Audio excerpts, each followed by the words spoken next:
건강수명 100세를 향하여 슬기로운 건강관리법을 알려주는 방송. 안녕하세요. OBS 생방송 건강콜센터의 저는 장민정입니다. 봄이 다가오면서 날이 포근해지고 있습니다. 하지만 아침, 저녁으로는 여전히 쌀쌀한데요. 실내에서는 벌써 이 난방 온도 줄이는 분들 많으시죠? 척추 건강을 위해서는 적정한 실내 온도를 유지하는 게 중요합니다. 실내 온도가 너무 낮아지면은 이제 근육과 인대가 경직되면서 허리 통증이 더 심해질 수 있다고 하네요. 생방송 건강콜센터 오늘은요. 그냥 참으면 병되는 허리 통증, 비수술 치료법에 대해서 소개해드릴 예정이고요. 여러분들을 위해 문의 전화도 활짝 열어놓고 있습니다. 허리가 뻐근해요, 목이 뻣뻣해요 하시는 분들 그냥 참으면 병이 될 수 있습니다. 이번에 저희 쪽으로 문의 주시면 되겠는데요. 참여 방법부터 안내해드립니다. 네, 오늘 여러분들의 척추 건강을 위해 도움 말씀 주실 전문의 모셔보겠습니다. 신경외과 전문의 김욱하 원장님과 함께합니다. 어서 오세요. 네, 안녕하세요. 네, 시청자분들께 인사 부탁드립니다. 네, 안녕하세요. 여러분의 척추 건강 지킴이 김욱하입니다. 날씨가 따뜻해지니까 오늘처럼 미세먼지, 초미세먼지가 문제가 되고 있습니다. 특히 심장과 폐뿐만 아니라 여러 건강에 악영향을 줄 수 있으니까 외출하실 때 각별히 주의를 기울여 주시기 바랍니다. 저는 오늘 방송을 통해서 척추의 통증을 해소하는 비수술적인 치료법을 여러분에게 전해드리겠습니다. 네, 오늘 김욱하 원장님과 함께 하시면서 궁금한 점들은요. 아래 나가고 있는 번호로 연락 주시면 되겠습니다. 원장님, 공기도 안 좋고 허리도 아프고 이렇게 되면은 덩달아 기분까지 안 좋아질까 봐 오늘은 저희가 척추 건강하게 치료할 수 있는 방법들 소개해드리려고 하는데요. 먼저 우리 몸의 기둥이라는 이 척추, 어떤 구조로 되어 있는지부터 살펴볼까요? 네, 척추는 경추부터 시작해서 천미추까지 총 33개의 뼈가 차곡차곡 연결이 되어 있는데요. 그래서 인체 기둥 역할을 하고 있습니다. 근데 그 내부를 잘 보시면 여러 통로가 있는데 이 통로로 신경들이 지나가면서 척추에 의해서 보호를 받고 있는 그런 구조를 가지고 있습니다. 네, 여러 구조물들이 차곡차곡 쌓여있는 구조이기 때문에 하나라도 문제가 생기면 통증을 유발할 수 있을 것 같은데 대표적인 척추 질환들은 어떤 것들이 있을까요? 네, 대표적인 질환 두 가지를 꼽을 수 있는데요. 협착증과 디스크가 되겠습니다. 우선 협착증을 말씀드리면 방금 말씀드렸던 그 신경 통로들이요. 여러 퇴행성 변화 때문에 좁아지게 되면 신경들이 압박을 받고 증상이 유발되게 됩니다. 다음 화면 주시면요. 왼쪽의 두 MRI 영상은 정상적인 신경 통로가 되는데요. 오른쪽의 두 영상처럼 저 통로가 좁아지면 신경이 눌려서 문제가 되는데 특히 허리 협착증의 경우에는 걸을 때에 허리와 양쪽 엉덩이, 다리가 당기고 아파서 걷는 게 점점점 힘들어지는 그런 질환이 되겠습니다. 다음은 디스크인데요. 정상적으로 있지 않아야 될 곳으로 디스크가 튀어나와서 신경을 눌러서 문제를 일으키는 병이 되겠습니다. 다음 화면 주시면요. 지금 노랗게 저렇게 선으로 그어놓은 부분들이 튀어나와서 신경을 누르는 그 디스크가 되겠습니다. 저 디스크 때문에 신경이 눌리게 되면 특히 허리의 경우에 한쪽 엉덩이와 다리가 너무 당기고 아프고 저리기도 해서 어떤 자세를 취해도 통증이 심해서 못 견뎌하는 그런 질환이 되겠습니다.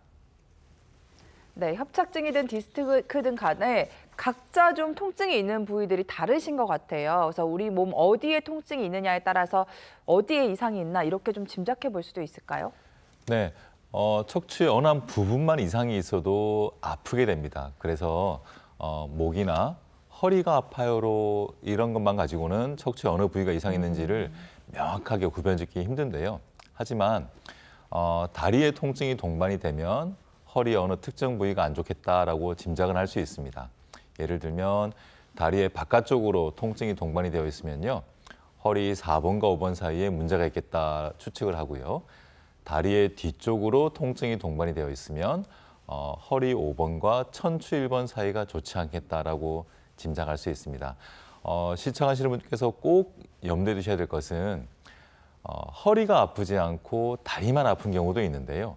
이럴 때에도 척추가 좋지 않아서 그럴 수 있다는 점 한 가지는 꼭 명심해 주시면 감사하겠습니다. 네, 다리의 통증도 척추의 문제일 수 있다는 점 다시 한번 생각해 보시면 좋을 것 같고요. 일단 허리 통증이 시작되면은 동네 병원에 가셔서 가볍게 약을 드시고 물리치료 정도는 많이들 받아보시는 것 같아요. 그래도 좋아지지 않는다면 바로 수술하는 걸까요? 그러진 않고요. 네. 1단계 치료를 말씀하셨는데요. 네. 1단계 치료만으로도 증상이 해결되지 않으면 바로 3단계인 수술적인 치료를 가는 것이 아니라 2단계 치료를 먼저 받게 됩니다. 이 2단계 치료에는 증식 주사 치료와 신경성형술, 양방향 척추 내시경술 등의 방법이 있는데요.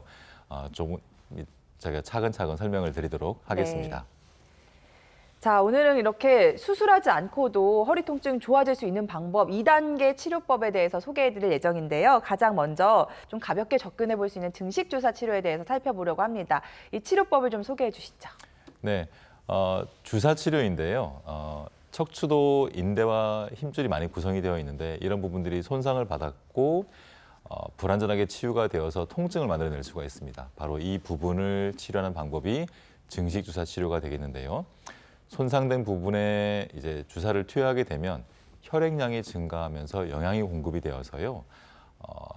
내 몸 스스로의 치유 능력을 이용해서 손상되었던 그런 인대나 힘줄을 근본적으로 개선시켜서 통증을 완화하는 그런 주사 방법이 되겠습니다. 네, 증식 주사 일단 주사 치료인 것 같은데 시술 시간은 얼마나 되고 또 어떤 치료인지 특징들도 이어서 한번 짚어주실까요? 네. 바늘만을 이용해서 하는 치료 방법이기 때문에요. 시간이 얼마 걸리지 않고 그리고 부작용이 거의 없고 또한 흉터 또한 없는 것이 특징인 치료가 되겠습니다. 그리고 앞서 말씀드린 것처럼 내 몸 스스로의 치유 능력을 통해서 근본적으로 손상된 부위를 개선한다는 것이 또 큰 특징이 되겠고요.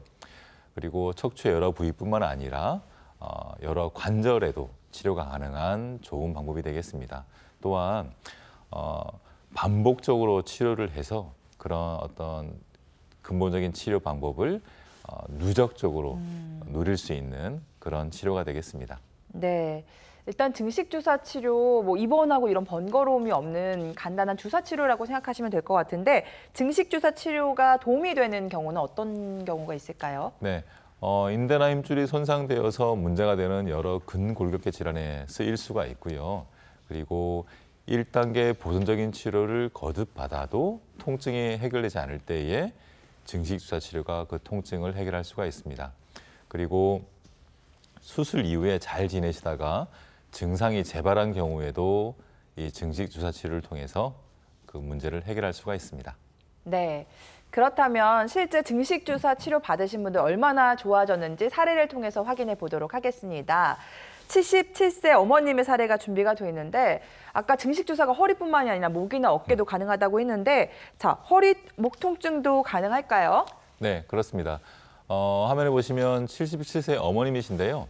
경추 3번부터 7번 사이 여러 부위에 디스크가 좋지 않아서 이제 고생하셨던 분입니다. 최근에는 이제 팔이 너무 저리고 아파서 이제 힘드셨는데요. 1단계 치료를 거듭 받아도 증상이 되지 않아서 이제 어떻게 해야 되나, 수술을 받아야 되나 고민이셨는데요. 제가 앞서 말씀드렸지만 이 증식 주사 치료는 수술을 하지 않고도 이런 경추와 문제와 관련된 여러 통증을 해결할 수가 있습니다. 이 어머니 같은 경우도 치료를 한 차례, 두 차례 받으시면서 네. 증상이 점점점 좋아졌고요. 6회 치료가 끝난 상태인데 처음 느꼈던 그런 통증들이 한 어머님 표현에 따르면 한 80~90% 정도 해결되어서 와. 지금은 일상적인 활동을 하는 게 참 편하다 이렇게 말씀하시는 그런 사례가 되겠습니다. 네, 목 통증이 있으면 진짜로 이제 일상생활이 불편한데 통증 많이 좋아지신 거 확인할 수가 있었고요. 다음 사례는 60대 어머니입니다. 보통 수술을 한 차례 했으면은 그 다음에는 또 통증이 찾아올 때 방법이 없나라는 생각을 하게 되는데요. 이번에는 증식 주사 치료를 받으셨다고요. 네, 화면에 보시는 것처럼 64세 여자 환자분이신데요. 5년 전에 허리 수술을 받고 잘 지내셨는데 최근에 이제 허리 통증 때문에 문제가 되었습니다. 뭐 앉아 있을 때도 아프고 상체를 숙일 때도 아프고 이제 여러 문제가 있는데요. 화면에 보시는 것이 이제 요추 MRI가 되겠고요. 척추에 그런데 이제 뭐 뚜렷하게 어디 협착이나 디스크가 심해서 신경이 눌리는 것 같지 않은데 통증은 지속되어서 문제가 되었던 분입니다.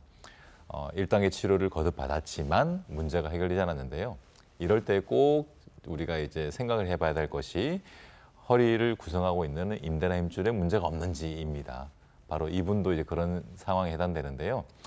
증식 주사 치료를 한 차례, 두 차례 거듭거듭 받으시면서 허리 통증이 한층 좋아졌고요. 지금은 처음 느끼던 그런 통증이 거의 대부분 사라졌다고 말씀하시는 상황이고 일상적인 활동을 하고 여러 야외 활동을 하는 데에도 문제가 없다 말씀하시는 그런 사례가 되겠습니다. 네, 이렇게 증식주사 치료 사례 살펴봤고요. 혹시 허리가 조금씩 굽어지는 듯하고 걸음 속도가 느려지고 걷다가 자꾸 쉬게 된다면요. 허리에 문제가 생긴 것일 수 있습니다. 이런 분들은 지금 바로 저희 쪽으로 전화 주시면 되겠는데요. 참여 방법 안내해드리고 여러분들의 문의 전화 받아보도록 하겠습니다.